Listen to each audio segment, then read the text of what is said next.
আসসালামু আলাইকুম। আজকে আমরা পড়ব তৃতীয় অধ্যায় সংখ্যা পদ্ধতি। তো প্রথমে আমরা শিখে নিই সংখ্যা কাকে বলে। সংখ্যা হচ্ছে একটি উপাদান যা গণনা, পরিমাণ এবং পরিমাপ করার জন্য ব্যবহৃত হয়। যেমন উদাহরণ হিসেবে আমরা দেখতে পাচ্ছি 7টি মহাদেশ, 5টি আপেল, 5 কেজি, 10 দিন, 2 মিটার কাপড়। এখানের বিশেষ করে যে 7টি, 5টি, 5, 10, 2 এগুলি হলো আমাদের সংখ্যা। এবার আসি অঙ্ক। তো সংখ্যা গঠনের প্রতীক বা চিহ্নসমূহকেই অঙ্ক বলা হয়।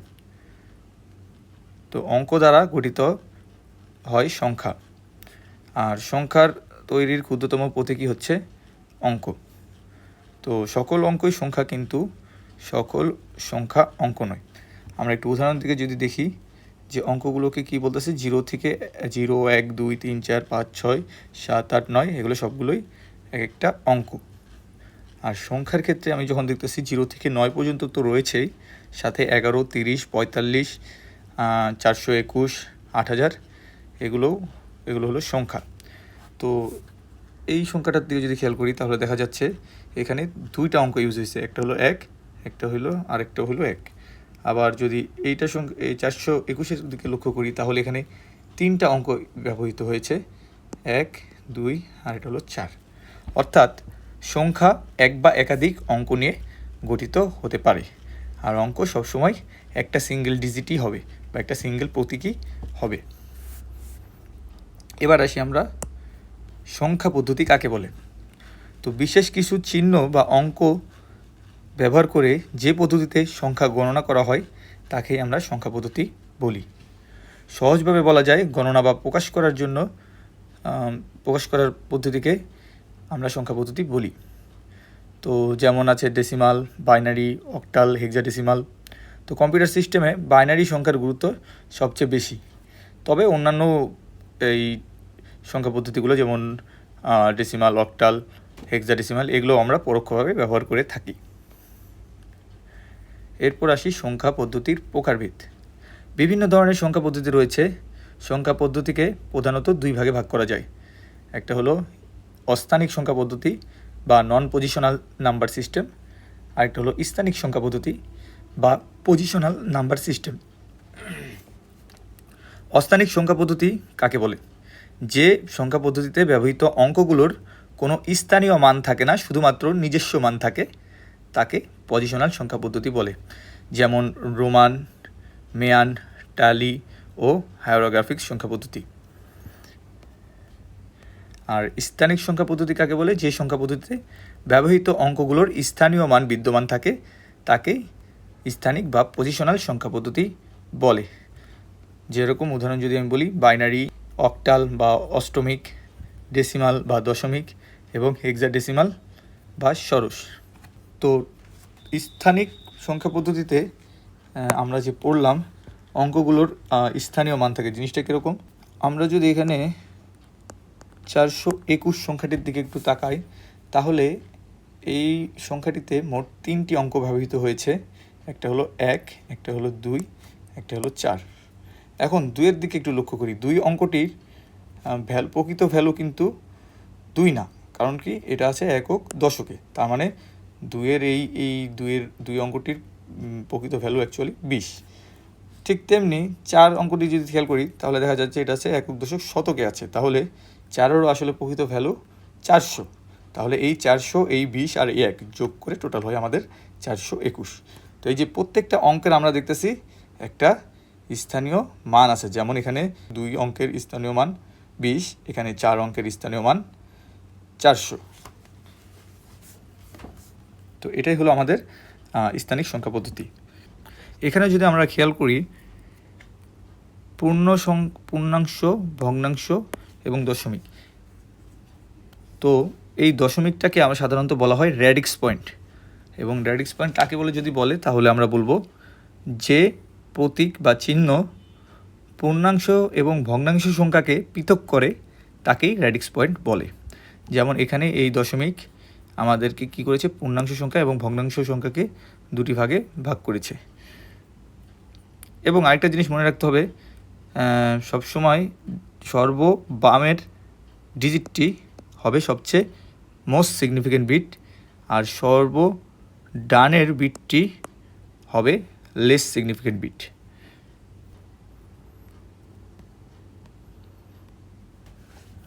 এবার আমরা আসি সংখ্যা পদ্ধতির ভিত্তি বা বেজ কাকে বলে। সংখ্যা পদ্ধতির ভিত্তি বা বেজ হলো ওই সংখ্যা পদ্ধতিতে ব্যবহৃত মোট অঙ্ক বা প্রতীকসমূহের সংখ্যা। যেমন আমরা বাইনারি সংখ্যা পদ্ধতির বেজ হলো 2, অর্থাৎ বাইনারি সংখ্যা পদ্ধতিতে প্রতীক বা চিহ্ন ব্যবহৃত হয় 2টা, সেটা কি 0 এবং 1। 0 এবং 1 বাদে অন্য কোনো প্রতীক বা ডিজিট বা চিহ্নই ব্যবহার করা যাবে না বাইনারি সংখ্যা পদ্ধতিতে।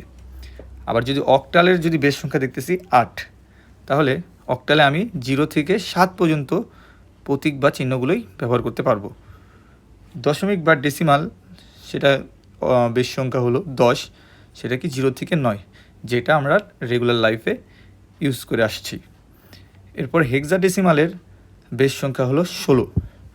তো এখানে 1 2 3 4 5 6 7 8 9 10, এর পরেরগুলো হলো ABCDEF। এর ইকুইভ্যালেন্ট ডেসিমাল নাম্বার হলো 10, বি এর ইকুইভ্যালেন্ট ডেসিমাল নাম্বার হলো 11, সি এর ইকুইভ্যালেন্ট ডেসিমাল নাম্বার হলো 12, ডি এর ইকুইভ্যালেন্ট ডেসিমাল নাম্বার হলো 13, ই এর ইকুইভ্যালেন্ট ডেসিমাল নাম্বার হলো 14, এফ এর ইকুইভ্যালেন্ট ডেসিমাল নাম্বার হলো 15।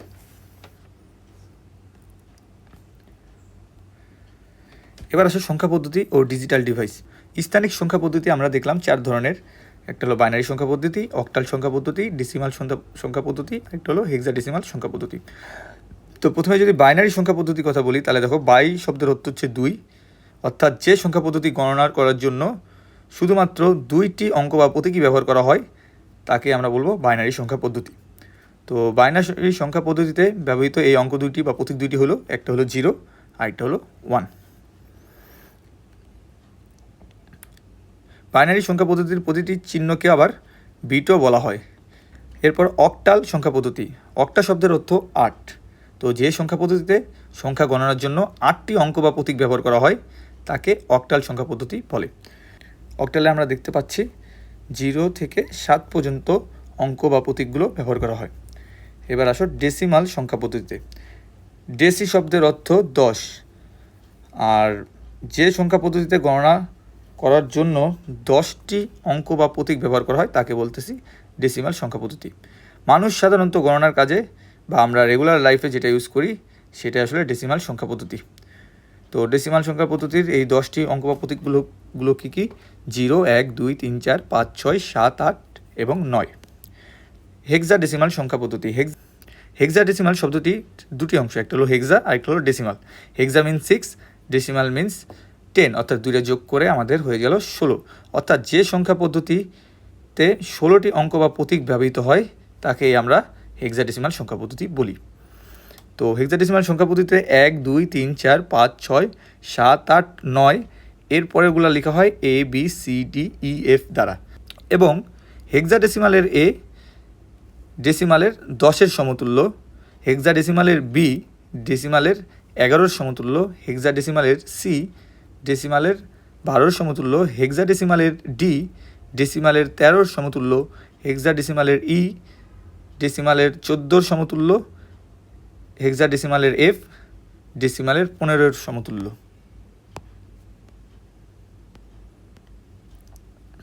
এবার আসি বাইনারি সংখ্যা পদ্ধতির গুরুত্ব নিয়ে। তো বাইনারি সংখ্যা পদ্ধতিতে আমরা অলরেডি জেনেছি যে বাইনারি সংখ্যা পদ্ধতিতে 2টি প্রতীক থাকে, একটা হলো 0 এবং আরেকটা হলো 1। আর কম্পিউটার হলো অসংখ্য ইলেকট্রনিক সার্কিটের সমন্বয়ে গঠিত একটি যন্ত্র। তো ইলেকট্রিক সার্কিটে তো আসলে আর 0 1 বসানো যায় না। ইলেকট্রিক সার্কিটে কাজ করে কীভাবে, হাই ভোল্টেজ এবং লো ভোল্টেজের ভিত্তিতে। তো হাই ভোল্টেজকে সাধারণত ধরা হয় বিট 1 এবং লো ভোল্টেজকে প্রকাশ করা হয় বিট 0 দিয়ে, যার কারণে কম্পিউটারের যত অভ্যন্তরীণ ক্রিয়া প্রক্রিয়াগুলো রয়েছে সেগুলো বাইনারিতে করাটাই বেশি সহজ। এবার আমরা দেখি স্কোয়ার ওয়েভ বা ইলেকট্রিক সিগন্যাল। সো উপরের এই দাগগুলো হইল হাই ভোল্টেজ, আর নিচের এই দাগগুলো হলো লো ভোল্টেজ অথবা 0 ভোল্ট। আমরা হাই ভোল্টেজকে 5 ভোল্ট দিয়ে রিপ্রেজেন্ট করছি, লো ভোল্টেজকে 0 ভোল্ট দিয়ে রিপ্রেজেন্ট করছি। আর এই যে মাঝখানের এইটুকু সময়, এইটা কি হয়, লো ভোল্ট থেকে সে একটা খুব তাড়াতাড়ি সময়ে হাই ভোল্টেজে উত্তীর্ণ হয়। এরপর কিছুক্ষণ হাই ভোল্টেজ থাকে, এরপর আবার সে হাই ভোল্টেজ থেকে ধাপ করে লো ভোল্টেজে উত্তীর্ণ হয়। এরপরে সে আবার একটা লো ভোল্টেজে থাকে, আবার সে হাই ভোল্টেজে উত্তীর্ণ হয়, কিছুক্ষণ হাই ভোল্টেজ প্রাপ্ত থাকে, এরপর আবার একটা সময় দেখা যাচ্ছে লো ভোল্টেজে সে যাচ্ছে, আবার একটা লো ভোল্টেজ থাকছে, আবার সে হাই ভোল্টেজের দিকে উঠে যাচ্ছে।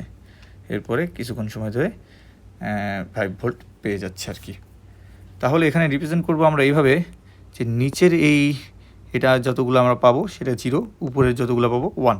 লো ভোল্টেজকে আমরা 0 এবং হাই ভোল্টেজকে আমরা 1 দিয়ে রিপ্রেজেন্ট করছি, যার কারণে এখানে আমাদের 0, এখানে আমাদের 0, এখানে আমাদের 1, এখানে আবার লো ভোল্টেজ এর জন্য 0, এখানে হাই ভোল্টেজ এর জন্য 1, এখানে আবার লো ভোল্টেজ এর জন্য 0, এখানে আবার হাই ভোল্টেজ এর জন্য এখানে 1। এখন আমরা দেখব কীভাবে এই ডিজিটাল ওয়েভ থেকে বা ডিজিটাল সার্কিট ওয়েভ থেকে বাইনারিতে কীভাবে আমরা প্রকাশ করব। যেমন এখানে আমরা দেখতেছি এখানে ভোল্টেজ এটা হাই, তার মানে 1, এটা ভোল্টেজ লো, তার মানে 0, এইখানে ভোল্টেজ একবার 1 আবার আরেকবার 1, এখানে কিন্তু দুইটা, সো 1 1। এরপর আমরা যখন এখানে যাব, এখানে দেখব 1 2 3, মানে 3টা লো ভোল্টেজ, তাহলে 0 0 0। আর এখানে আমরা দেখছি আরেকটা হাই ভোল্টেজ, তাহলে 1। তাহলে এটার ইকুইভ্যালেন্ট আমরা লিখতে পারবো 1 0 1 1 0 0 0 1। ঠিক তেমনি এখন যদি নিচেরটা করি, এখানে আছে ভোল্টেজ লো, তাহলে 0, এখানে একটা ভোল্টেজ হাই ভোল্টেজ, তাহলে হলো 1, এখানে আছে একটা 2টা, তাহলে 0 0, এখানেও আছে একটা 2টা, তাহলে 1 1, এখানেও আছে একটা 2টা, তাহলে 0 0। তাহলে এই ডিজিটাল সার্কিটের ইকুইভ্যালেন্ট বাইনারি হলো 0 1 0 0 1 1 0 0।